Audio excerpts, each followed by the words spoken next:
Welcome to this discussion about levels of measurement. Levels of measurement are one of the really fundamental pieces of biostatistics because unless you really understand levels of measurement, you can't do anything else. You really need to understand the whole concept of levels of measurement in order to be able to pick the right graph to make, choose the right statistical test or descriptive statistic to make. So that's what we're going to focus on here in this particular video. And some people also refer to this as quantitative and qualitative variables, so we'll be covering that a little bit as well. And I'd like to start off by sharing a little history. When I was in the second grade, my teacher was Mrs. Parmenter, and when Mrs. Parmenter addressed the class, she called all of us second graders people. And so she would say, for example, people, it's time for recess.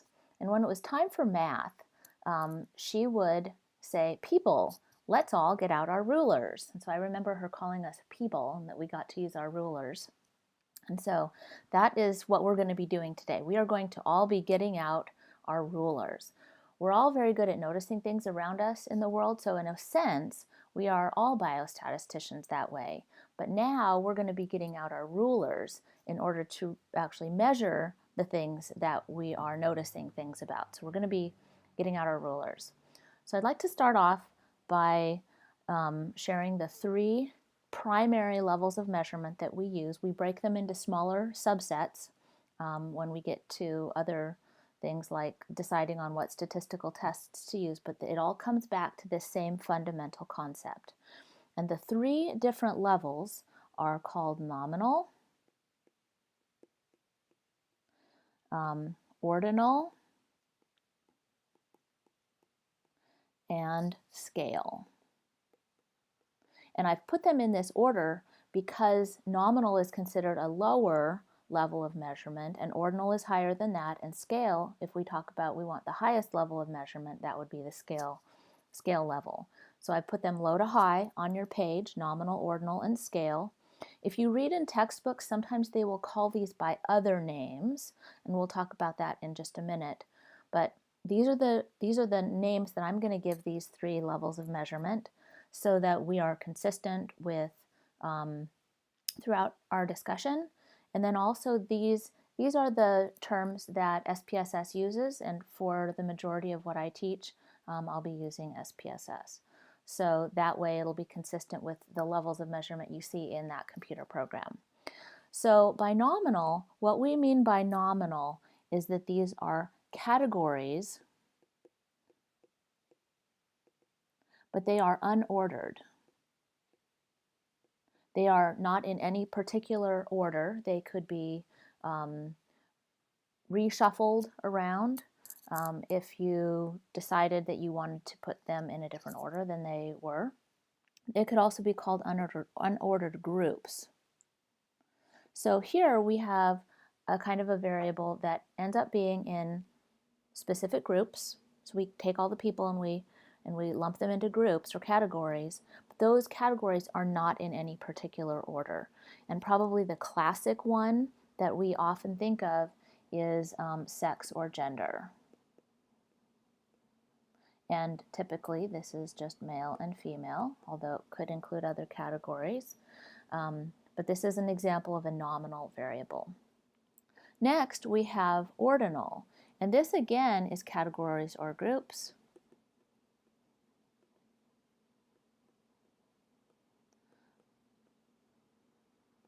But now all of a sudden these categories or groups are ordered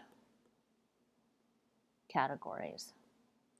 So now we have these groups that we've put different people in, but they fall along a continuum. And so a good example of that would be education,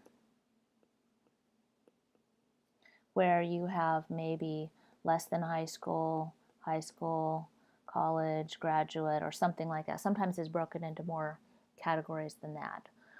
But those are obviously in a specific order from low to high. And so when we think about ordinal, then those are ordered categories. The third level of measurement is where we have equally spaced intervals.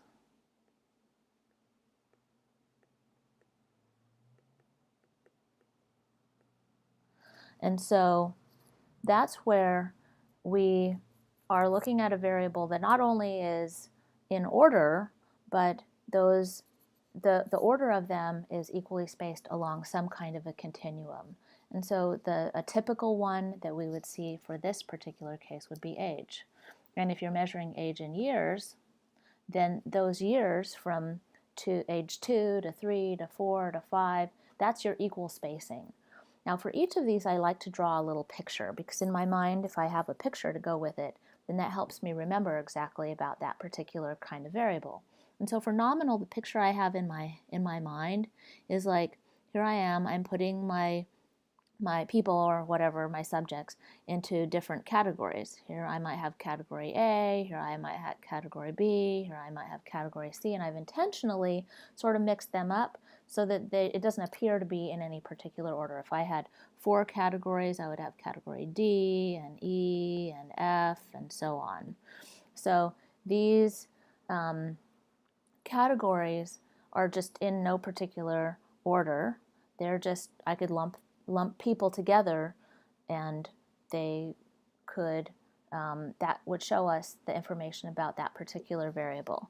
And so some other good variables that fall in this particular level of measurement are things like race, ethnicity, and that would be our Hispanic, non-Hispanic white, non-Hispanic black, Asian Pacific Islander, other. A lot of times those are some typical ways that race, ethnicity is grouped. Also here would be marital status. And this is a little bit of a confusing one because people often think that it's linear. First you're single, then you're married, then you're divorced or widowed or separated. But there are a variety of different ways of thinking about marital status, and it doesn't always go in a linear fashion. So sometimes people are widowed or divorced, and then they go back to being married. And in some ways, being divorced or separated is similar to being single. And so it doesn't really follow a continuum in a specific order. They are lumped categories, but for the purposes of the type of variable, we almost always consider marital status to be nominal. Another one would be religion. Another one would be nativity, whether a person, their place of origin. So were they born in the country or were they born elsewhere? So I'll write that here. In other words, native. Now, hopefully the thing that you see in common with all of these different variables is that we have named the different categories. We've named them male and female. We've named them Hispanic or Asian Pacific Islander or that kind of thing. And nom, this section of the word nominal, nom, stands for the word name. In other words, we're naming these categories. They're not in any particular order, but here we have categories. If we move up to ordinal, the picture that I like to have for that is not only do I have these categories, but now they're in order. And so I put a 1, 2, 3, I think of low, medium, high on a spectrum as I go from one end to the other. And so socioeconomic status. A lot of times we'll break that into either quartiles or quintiles. And so that's another thing that would be in order. The lowest quintile of socioeconomic status would be below the second one, and that one would be below the third one, and so on. So it matters what order we put those in. And so that's our orders, and the ord here, ord of ordinal, just means that they are in order. So nom is for name, ord is for ordinal, and then scale, the picture that I like to have for scale is of a little ruler. So here I'm coming back to Mrs. Parmenter. People, let's all get out our rulers. And so here we have, maybe this is just a little tiny ruler. We have 1, 2, 3, 4, 5, 6, 7, and so on. You know, we would obviously keep going. So here we have our ruler. So I think about the ruler, and each of those intervals between adjacent numbers is equally spaced. Another way of thinking about scale is that if I have, if I say I have a child who is, and we'll use age, is 10 years old, is that twice as old as a child who's 5 years old? The answer to that is yes. And so scale really means that we have these numbers that are, we can do calculations with them. We can calculate differences and ratios and that kind of thing, whereas ordinal and nominal, we really can't do that. You can also think of a scale as in a scale where you weigh things, and it gives you equal intervals. Somebody who weighs 100 pounds is twice as heavy as somebody who weighs 50 pounds. And so these equally spaced intervals really define what a scale variable is. The other defining feature of a scale variable is that you have what's called units of measure. So we have age in years. Maybe we would have income in dollars. There are a variety of other different variables, and I'll give you a bunch of more examples in a little bit. So we have this, it's like a flag that's your units. Anytime you have units, that is like this giant flag that's saying this is a scale variable. So hopefully those kinds of things will really help you to be able to figure out what kind of variable it is. And so we have some examples. We have a definition of what that means. And now what I want to do is I want to give you some alternate names for these. This is where we get into the quantitative and qualitative. So in terms of these scale variables, another term for them is quantitative variables. And I specifically included the word quantitative variable because there's another thing called quantitative research. And so sometimes it can be confused with that, but these are considered to be quantitative variables. They might also be called continuous. And you might hear me as I'm going through other lectures or in the future to refer to these as a variety of different things. It is actually very important for you to become comfortable with using different words because depending on what a particular person is familiar with, they may not call it scale, they may call it continuous. These may also be called interval or ratio variables. They may be called numeric. So these are just a variety of other names for these scale variables.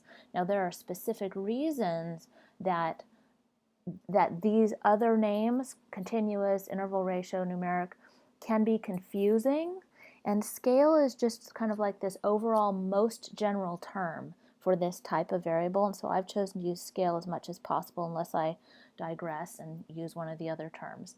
But these all really mean the same thing. So if you hear somebody talk about a continuous variable, they're talking about this top category, this top level of measurement, which is with equally spaced intervals. It typically has units of measure, that kind of thing. Now the bottom two, and I'm going to go ahead and use orange just because I'm limited in the colors I can choose, but these represent both of these other ones. The thing that you'll notice they have in common is that they both refer to categories. And so these are sometimes called categorical variables.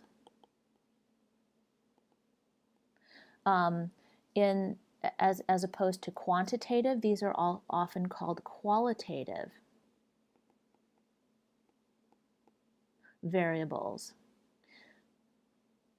Qualitative, there you go.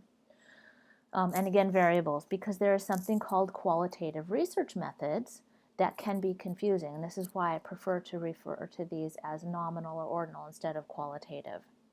You may also hear, and I'll use this term in the future, these are also factors. And so if we talk about things like factorial ANOVA and things like that in the future, factors really just means that we're using the kinds of variables that can be broken down into categories rather than along some kind of a continuum.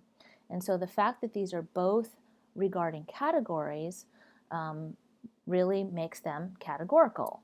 So these terms can also refer to these nominal and ordinal. Now, let's see if I can shrink this a little bit. Put it over here. I want to give a few sort of extra details about these kinds of variables. First of all, the distinction between these levels is often blurry in real life, and so don't get too hung up on finding exactly the right place for a variable. It depends on the way we ask the question. It depends on the way the variable is being used in a particular research analysis. So try to allow a little bit of flexibility, but this is a really good starting point. The other thing is the kinds of variables that we just put here, oops, right here, these are called demographics. The age, income, education, socioeconomic status. You may have heard of kind of like, if you think of person, place, and time, this is your person variables.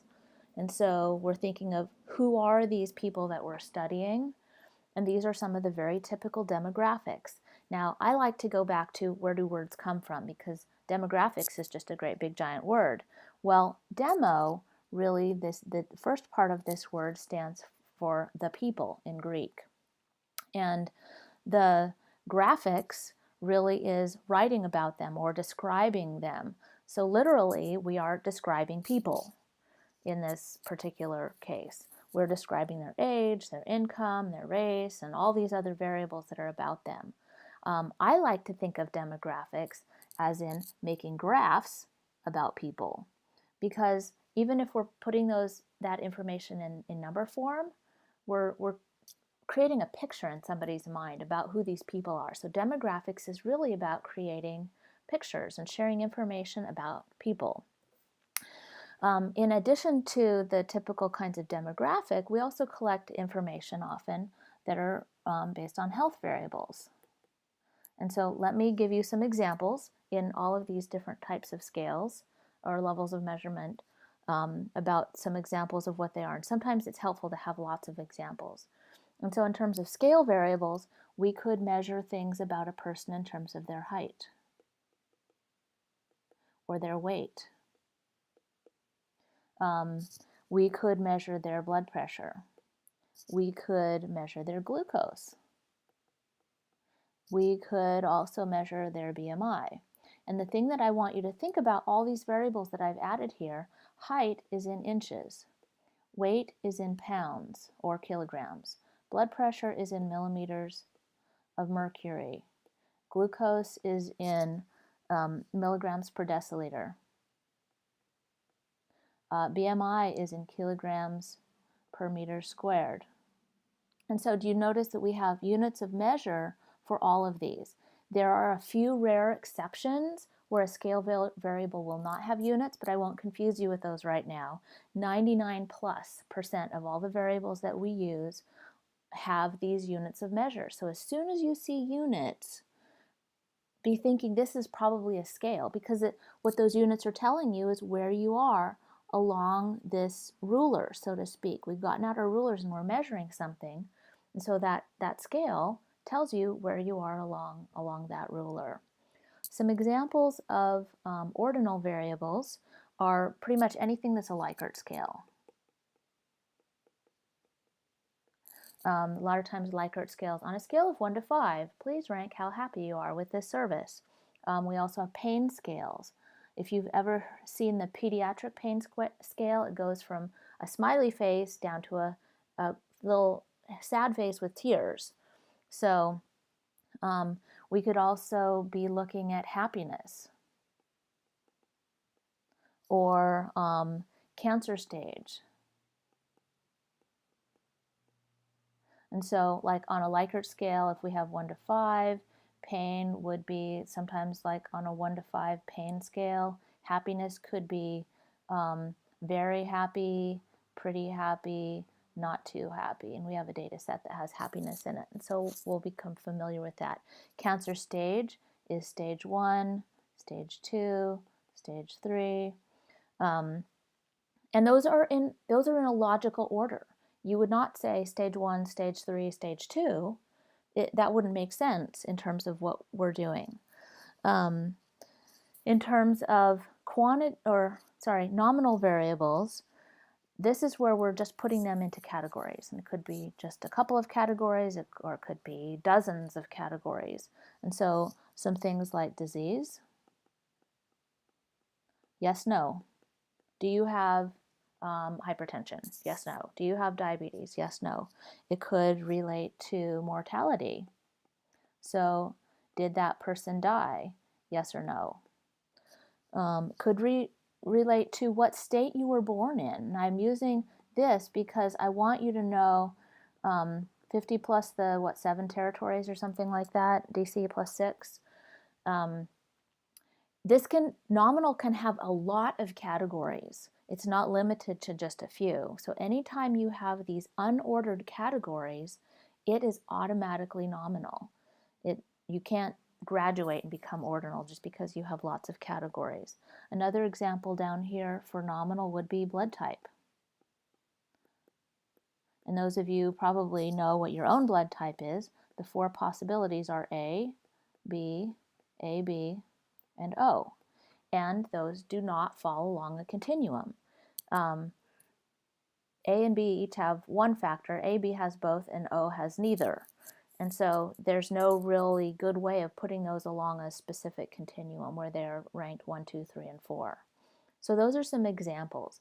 Now the last thing that I want to point out is that when we start out up here with these scale variables, sometimes what we actually end up doing in research is we end up demoting them to either an ordinal variable or a nominal variable. And let me give you an example, and I'll use glucose.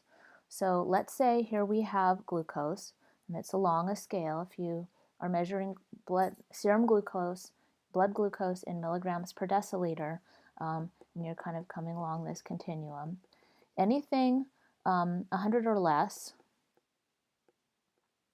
is considered normal. Anything from greater than 100 to, and obviously I don't have enough tick marks here, but I'm going to put the 126 here, kind of down to wherever here. This is considered pre-diabetic. And then depending, you have to measure it properly and that kind of thing, the right number of times, but 126 and above is diabetic. And so what we've done is we've taken this continuous variable and we've hacked it into smaller pieces, and we've turned it into an ordinal variable. So I'm going to put diabetes here. DM stands for diabetes mellitus. I would say not diabetic, pre-diabetic, diabetic. So here we have these 3 categories now, and they are in a logical order from low to high. Normal, pre, and diabetic. And so we've taken this and turned it into something that is in order. We can similarly take that and turn it into something that is just nominal by deciding, okay, we're just gonna say diabetic or not. We'll lump the pre-diabetic and the normal because they really technically don't have diabetes yet. See here we have our disease, yes, no. We would just have diabetes mellitus, yes, no. So we can take these variables and turn them into something that is a lower level of measurement. However, we cannot take things that are at the lower level of measurement and make them be higher. We cannot take, for example, death, yes, no, and turn it into something that's ordinal or continuous or scale. So a lot of times people will have questions about, well, here we have ways of measuring diabetes in 3 different ways, but it's on all 3 different levels of measurement. How will I know? The same thing could happen with age. We could take age and break it up into smaller categories and have it be along that were ordinal, kind of like young, 20-something, 30s to 40s, 50 to 69, 70 and older. So we could do this with age, We could even have some cutoff that below a certain age is one group and above that age is another group. So just because I've put them here on this particular list as being a specific level of measurement does not mean that for that particular data set, age is going to always be a scale variable. Age could be ordinal. Age could be nominal. It's not automatic that it's going to be a scale. It's only if it was measured in years if it's a scale variable. Same thing with income. A lot of times we break that up into categories. And many other variables. BMI we break into underweight, normal weight, overweight, obese. And so that would be an example of an ordinal variable. Blood pressure, same thing. We have normotensive, borderline hypertensive, and then hypertensive. So there are all kinds of variables that we actually maybe measure them on the scale level, but then we turn them into ordinal or nominal variables. So that concludes my discussion on levels of measurement. Thank you for joining me.